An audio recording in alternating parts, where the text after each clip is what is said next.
what you see in other cities and states that you work with, are versus here, well, and resistance. Interestingly enough, about my position, first of all, there has never been a position created just to work on Africa.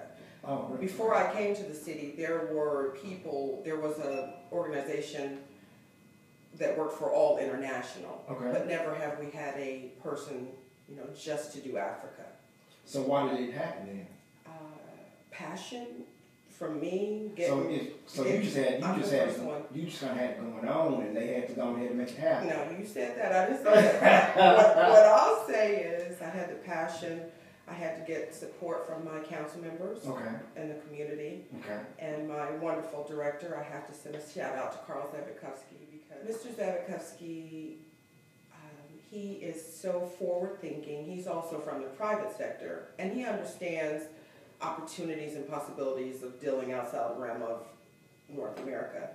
But his support has been so phenomenal, and he's actually gone to Nigeria with me a couple of times. Really? We got invited to the presidential inauguration for the sitting president, Goodluck Jonathan.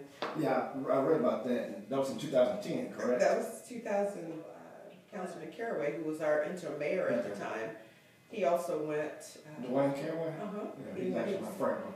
He was the interim mayor at the time. Okay. His first time in Africa, they treated him like a rock star, and he'll never be the same really? From that trip. So having that kind of support, it really helps me do some of the things that I want to do.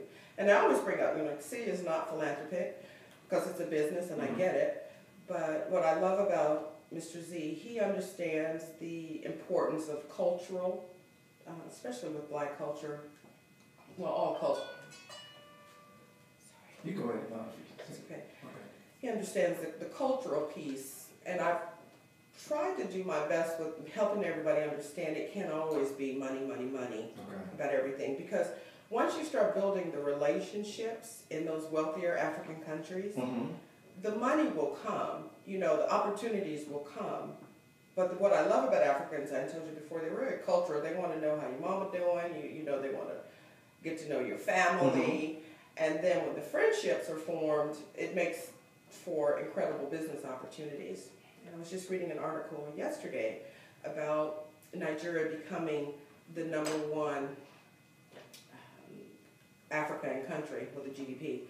South Africa has always held that spot, but Nigeria, you can't talk about Africa without looking at Nigeria. It's a country with 100, you hear numbers of between 160 and 200 million people who need everything. So business people who are looking to go into a country and do and think outside the box, sky's the limit for opportunities there, and everybody seems to understand that. Okay. Well, I'm trying to help everybody understand. Okay, that's excellent right there. What do you feel that we as Americans could learn, or we're not getting? Because there does, as you mentioned, there's a sense of pride and a sense of accomplishment, where a lot of us here don't have that same. I don't know if it's the same drive or the same confidence. What are they doing that we're not doing in Africa? Yeah. What are the Black men in Africa and politicians in Africa doing that we're not pursuing to where we could have more success and more wealth and more relationships? Let me just say this about Nigeria so that everybody understands. Okay. Nigeria is a very corrupt country. Okay. It's a whole bunch of have-nots. Yeah, because it's a huge disparity, isn't it, between the rich and the poor, and the middle. There is no real middle class. That's Mexico also. They're trying to build a middle class. Okay. But Africans have a hustle that we don't have. Americans, we are entitled, we are privileged beyond measure. Okay. I had spoke last year for American Airlines, their employee resource group. They were asking me to talk about corporate responsibility, and I don't naturally feel like there is a corporate responsibility. That's kind of a whole nother subject. But that was the research group that you were speaking to or something like that. right, after the for American Airlines. Yes. I don't feel companies are just supposed to go write checks. I feel that you're supposed to have some people within your organization who have some fire for whatever their passion is, and then they figure out how to give you the fire and then make you want to write a check. Okay. But just writing the checks, I don't necessarily. You were first talking about the disparity between the haves and the have-nots, and then you were saying that you were speaking on the passion really supersedes eventually the amount of just trying to have. So I guess that's maybe where you were going a little bit. Okay, no, you were asking me about what is the difference in Africa as opposed to here. Even with education, I'll just talk about that. Africans will walk 2 hours to go to school, and they'll walk 2 hours to come home. Okay. In so many villages, they got to go get the water before they even start their day, before they start the 2-hour walk. Right. Because everybody in Africa understands that education could possibly be that thing that gets you out of poverty. Whereas in America, so often we got to rake our children up 20 times to try to get them to school and be motivated. Right. But when electricity is a luxury, when running water is a luxury, when a car, shoes in the villages can be a luxury. Healthcare. Oh, we won't even go there. Well, I want you to, because I want to get back to that. Okay. Just keep this on your radar, because I want to, if you could just touch a little bit on the HIV, because I do a lot of articles on HIV and AIDS. Okay. And I'd like for you just to touch on that epidemic, or if you care to even speak on that at all from your experience. I will say I don't know much about the HIV, especially in West Africa, because that's where I concentrate. Okay. Myself and Councilwoman Vancio Hill-Jones, who is my mentor, and Councilman Tanel Atkins, we all went to South Africa in 2009, I believe, and the epidemic was horrendous in Southern Africa, South Africa. Okay. But I don't want to start speaking much on HIV/AIDS because that's not something I really know about. Okay, all right, but back to what you were saying, the simple things that we take for granted. Water. Yeah. Electricity. In West African countries, the electricity basically still goes out every day, a few times a day. Really? And if you don't have a generator, you are kind of out of luck until the lights come back on. In my own instance, I'll just talk a little bit about my husband and his humility. He was one of those who had to walk and get the water before he went to school. Never saw a computer until he got to college. But he is a mathematical genius. Okay. Literally. Just innately, genetically. Because learning is so real and important to them. Literally can write formulas in his brain. I completely missed the boat in math, so we are not even going to try to go there. But to see how brilliant he is and know that he never even saw a computer until he went to college, it's one of those things that are just profound to me. So. And then also, I think, me being exposed to my dad and his culture, aesthetics and looks and all that kind of stuff is just not, education for them was, everything.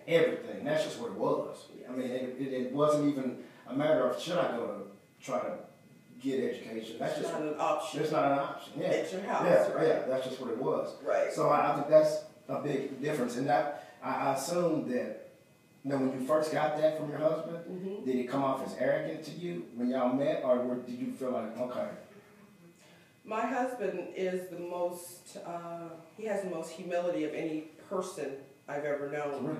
And he's the most spiritual person that I've ever known. Not the most religious, the most spiritual person. So many of his adages, he's like, Americans pray when it's convenient, Africans pray as if our lives depend on it. I like to use that. So often it was always that way for him. So, a lot of the hee-haw and hoorah that we get a lot, it's kind of funny for him. What is your husband's name, if you want to? My husband's name is Joseph Oneyeibe. Okay, all right. Yes. May I ask if you have any children? I have no babies. Okay. Okay. I only met my husband 5 years ago. Oh, really? Okay. 7 years ago. We've been married for 5 years now. Okay, so y'all still kind of new. Oh, we knew. Both of us never been married before. It's kind of crazy. Do you guys stay here in the area? We live Say the agenda of the Chamber of Commerce that you're working with. What ultimately are they wanting to see done? When are they wanting to see it done? And what specifically are they wanting to see done?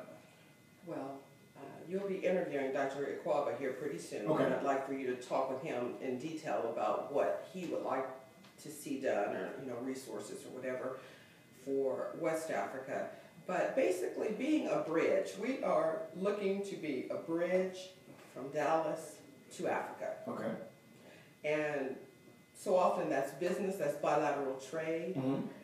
It's cultural exchanges, because until we really get to understand each other, nobody's going to feel comfortable. You talked earlier about African Americans not really feeling or knowing. Until we start going to Africa and experiencing the fabulousness and grandeur, yes, like a Senegal, where people who look just like you and I, nobody speaks a lick of English. It's a francophone country with the most beautiful beaches. okay, We go to the Caribbean. Right. Your home, your dad's home, Right, Jamaica, right, Bahama, Bermuda, Right. but you go across the Atlantic to somewhere beautiful like Senegal. It makes you cry just, going out, waking up in the morning, looking at a beautiful pink sand beach or a white sand beach. It's beautiful enough to make you cry. How many times have you been to Africa? Or do you even know? This is, I'll be going again here shortly, but this will be number 16. Goodness.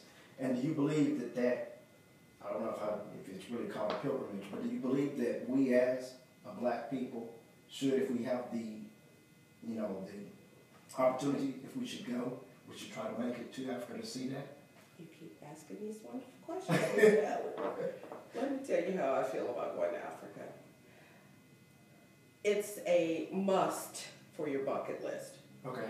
And I won't even talk about having resources, because black folks are resourceful. We do what we want to do. Yeah. So, and even more importantly, I think we need to take our children to Africa. Excellent point. Because our American children have this sense of entitlement that is scary to me. And it seems to be getting better instead of worse. And losing, getting our priorities all jacked up. Yes. So, first of all, I always be speaking with Miss Ime Udo here when I leave here. She's phenomenal. She came to my West Africa business roundtable she came to be a part of my doing business with West Africa roundtable last year. Okay. She's in Nigeria. She was really talking a lot about hospitality and tourism. She and I are going to be talking here because with the new West Africa Texas Chamber, I was just telling Dr. Remy that we need to get so much of our information from West Africa and not just what we're hearing. Okay.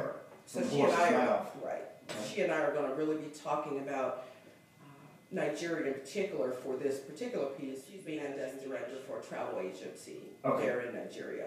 Okay. All right. And a fabulous, articulate sister who you'll love, and I would love to bring them around when they come around so you guys understand a little bit more about it from folks. And any information that you may have on someone, and just to get me a little bit more acclimated,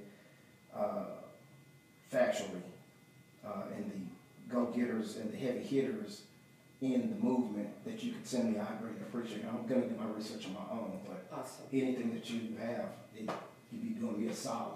Awesome. And Thomas Muhammad, like I say, many of us, the story about, we started a little rocky, the folks getting the wrong impressions of you or whatever, and now that's my bosom buddy for sure. But I love his spirit of bringing Africa to America too. So, we have brothers like Thomas, and we have brothers like Dr. Remy and Benson. Okay. And I'll just also say the World Affairs Council to the City of Dallas. They are a contract to the city, but the people that I work with, Beth Huddleston, Chief of Protocol, and Rachel Wallace, Those are my blue-eyed soul sisters, and when I tell you they are phenomenal when it's time to help bring things together. Okay. Representing Dallas so well with what we try to portray to the rest of the world. Okay. They help me phenomenally, so I got a shout out to Bethy Bat and to Rachel Wallace. I will include that. Okay. Why do you love what you do you think? I think we're all are put here for something. And while I was very good in corporate America, I was not satisfied in corporate America. And once I went to Africa, even though I had no idea how I could leave an impact, the sisters who I have learned and been mentored from, like a Flory Lazier, who's the top person on Africa in the USTR, the U.S. Trade Representative Office in Washington, D.C., powerful sister. You listen to her and you let her tell you, you can't not save the world, but you can go leave your footprint in different parts of Africa. And so that's really how I looked at it, because you go to Africa and you see the need and the poverty, and you go to your hotel room and sob and wonder what in the world can you do in these overwhelming situations with these precious angel pie babies that you see and love, and you just have to try to do whatever you can do. So I feel I was put here to leave some impact in Africa. Okay. That's what I feel I was put here for, because it certainly ain't for the money. Okay. Working for the city and doing what I do, but what I get is bigger and more fabulous than money could ever be for me. The satisfaction that I get in my job and being able to bring Africa to Dallas and take Dallas to Africa can't put a price tag on it. Are you proud of you? I'm very proud of me. Verdine Hill made me proud of me. Who? My mother. Oh, okay. I'm the youngest of five. I'm a single mom. I'm the baby of 5. And even though we didn't have much, all of us felt we were kings and queens growing up. Okay. And then you go back to Kansas City, where I'm from, and look from... Born and raised in Kansas City? Okay. Look at the meager, means that we came from. You just didn't feel it. I never felt it growing up, And it's because... Of what? It's because of my mother. So when you say, am I proud of me? I was proud of me before now, but it's triple dose. Okay. It's triple dose right now. I'm proud of you, not just married. All right. Amen. How long have you been here? A long time. Okay. I've been in Dallas a long time. I grew up. I became a woman in Dallas. I grew up in Kansas City. Okay. All right. Now, what I like to do, anything, that I haven't touched on, I like to give you an opportunity to say what you want to see. Say what you want to say to our readers and to our viewers, and what you think that we need to know that your ultimate goal is, and the people that you represent. Just kind of just wing it. Just say what all you want to say. What I'd love to say to your readers, first and foremost, that Africa is you, and you are Africa. Be open when you see your sisters and brothers coming from somewhere. Don't be closed-minded or tainted by what you heard or what you read. You look at a place like Nigeria. Ghana's economy is getting great too, but the media does a number on Africa. You see the babies with the flies and the monkeys and all of that, but they don't talk about the Hilton in Abuja, Nigeria, which is where I'm going here soon, being the second most profitable Hilton in the world. Really? And they don't talk about the Lagos, London leg of British Airways being one of their most profitable flights going into West Africa, in the world. It's right in that West Africa. And they don't talk about that Hilton Abuja being 97% occupied, at 97% capacity, 95% of the time. And the average room rate being $500 in the middle of the week. In the middle of the week? They don't talk about that. So somebody's going to Africa. Yeah.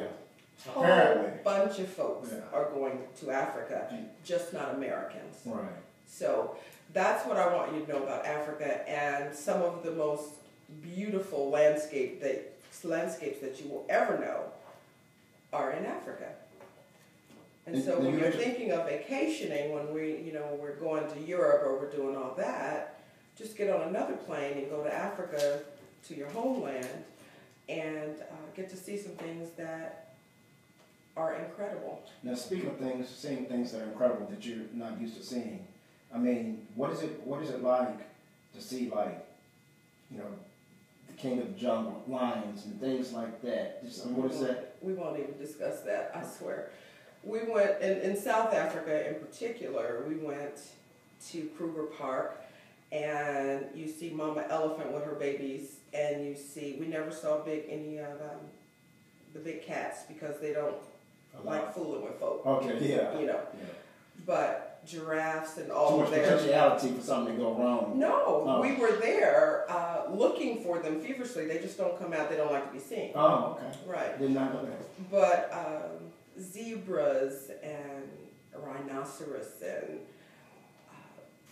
giraffes, in all their majesty, they're majestic, especially when they get to be in their own environment. It's like something to see. It's spiritual. It's spiritual. And most, people tend to know about entertainers because a lot of times we don't really tend to, research people who aren't just on the TV making a lot of money. Right. But I'm just going to speak on that. Like all the entertainers, I would say, when they've gone to Africa, and even like Dave Chappelle, people of this nature, it's life-changing. Richard Pryor, life-changing. I mean, if you have a pulse, Africa changes you. Really? Okay. It really does. Back to what you were saying to me about some of the things that I'd like to discuss a little bit about what we have going on. Yes, that's what I was asking. What to expect from... Exciting 2014. For starters, Samia Nkrumah will be in Dallas, Texas, February 22nd through March the 3rd. Samia Nkrumah is the daughter of the first president of Ghana, Kwame Nkrumah. Okay. All right. She's also the first woman to win a seat in politics there in Ghana. The West Africa Chamber, the city, we're going to be hosting a gathering for her too. I'm trying to get all that figured out. Okay.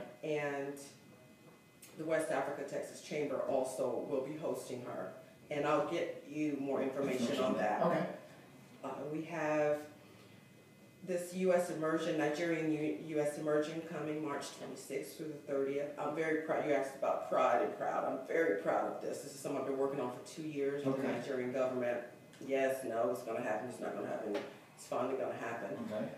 Bringing in chairmen. This is going to be our pilot program for this U.S. immersion.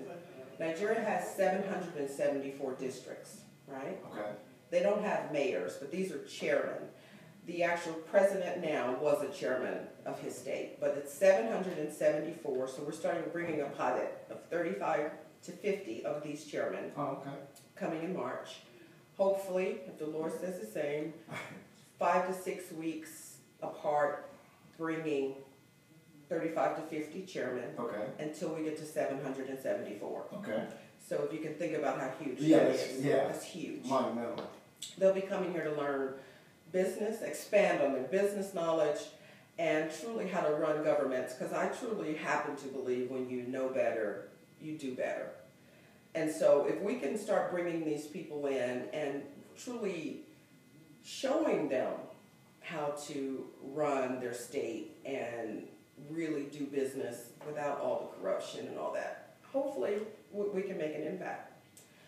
So, go ahead. No, go ahead. No. Okay, and also, I'm way excited about this as well. May 16th, the city of Dallas is partnering with Trendy Africa magazine to do Trendy Africa, led by Tosin, my dear friend, my brother whose heart is in the right place. He's in Nigeria also right now, getting ready for this. We are going to have an international fashion show here in Dallas at the Dallas Arts Center that is right in the middle, Dallas Performance Hall. Okay, like the Arts District. It's right in the heart of the Arts District, a city-owned facility, beautiful. We are bringing in designers from across Africa. Okay. North, south, east, and west. Okay. Fabulous designers, beautiful, gorgeous models. Okay. And we are going to do it hopefully bigger and better than New York ever could. Okay. So y'all gonna turn it out. We're gonna turn it out. Okay. That is the plan for May 16th. We will be in touch with Dallas Weekly for sure, Okay. for everyone, for ticket information. Guys, we really want this to be huge. Okay. We want to do it right this first time so that it won't be so hard trying to do it the second time. Right.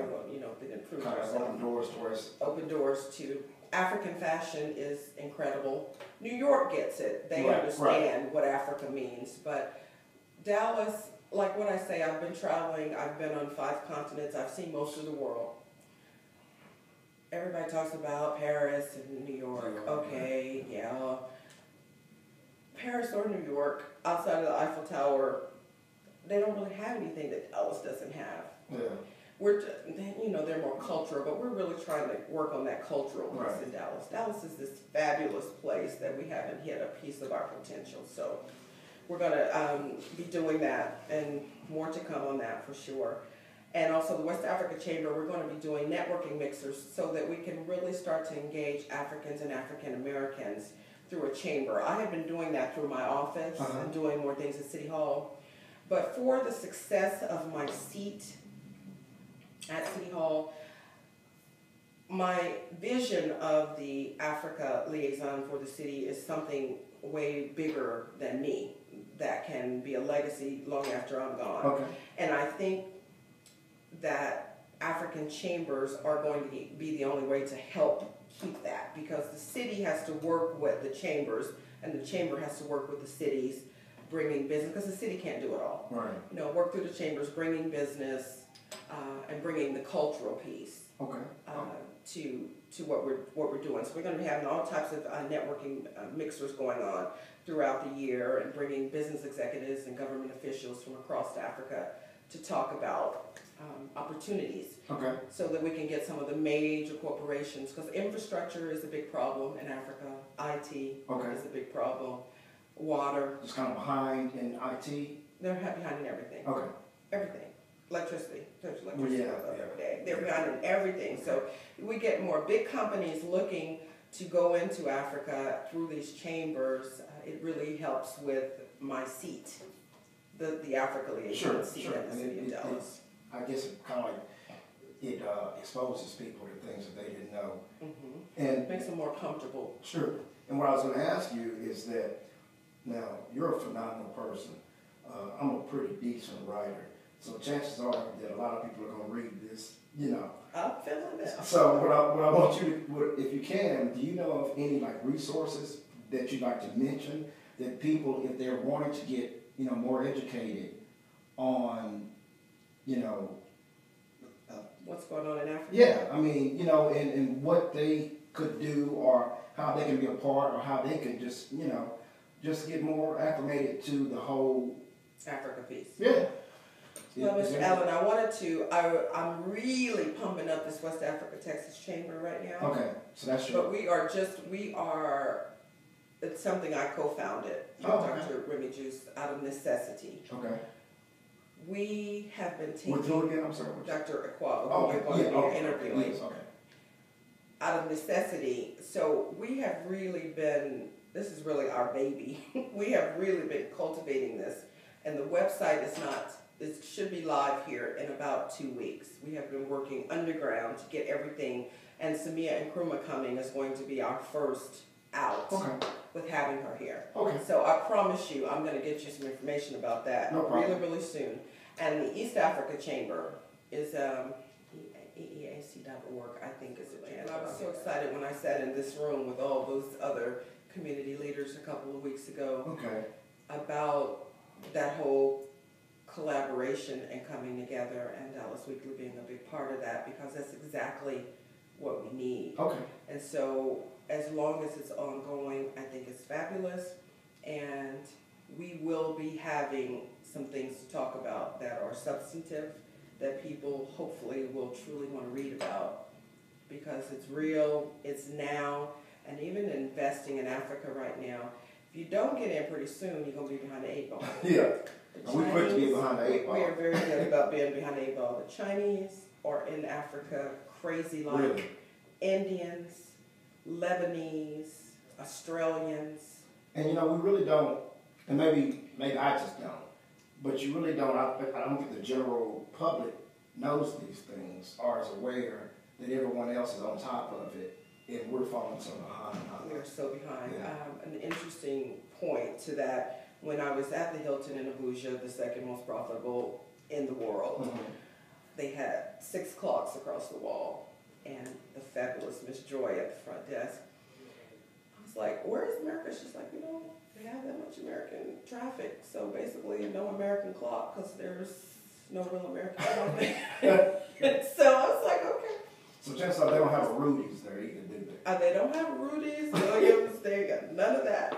And just speaking of that, Nigerians love pizza. I was just reading another article about wine, even South African wine, making a big impact in Nigeria. And when you think about those 160 to 200 million people who need everything, and they love the finer things, so things like champagne and fine wines, for the American Napa Valleys of the world, or whomever, who want to delve into something a little different that even they may not even feel comfortable with at first, it's opportunities of a lifetime. I had sat with last year Mary Kay, their top brass, talking about product. In 2010, when I went to Nigeria, I was all over Nigeria, going to see where I would feel comfortable taking investors, where I wouldn't feel comfortable, around the country. And some of the most, what do I say? In some of the villages where they literally are tin huts with straw roofs. Sisters had makeup and weave. No, they didn't. Do you understand? They don't have no running water or electricity. They looking good. They got electricity and weave. And I would literally walk through the villages, talk to my sisters, and they say they know all about the Pink Lady. Oh, really? That's what they call Mary Kay. Mary Kay. And so when I went and sat with the top brass at Mary Kay, and they're like, oh, infrastructure, which is true. The roads are horrendous, and electricity. I told them there is nothing more resilient than an African woman, and your product is already in Nigeria. Okay.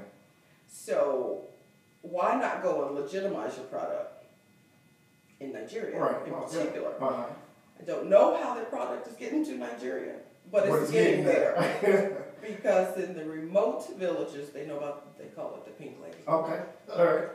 So that's just one story of resilience. You let an African woman figure out how to get her product from point A to point B, she gonna work it out. Oh yeah. She gonna work it out. Which could be a testament to a lot of people here, I guess. Absolutely. One last thing I want to ask you, since you're just globetrotter and you're dealing with a lot of people, and you have something that you're wanting to reach, I guess on a grand spectrum. Have you had much communication, like with the White House, with the Obamas? I mean, things like that. I mean, is that an agenda that you approach or have approached, or?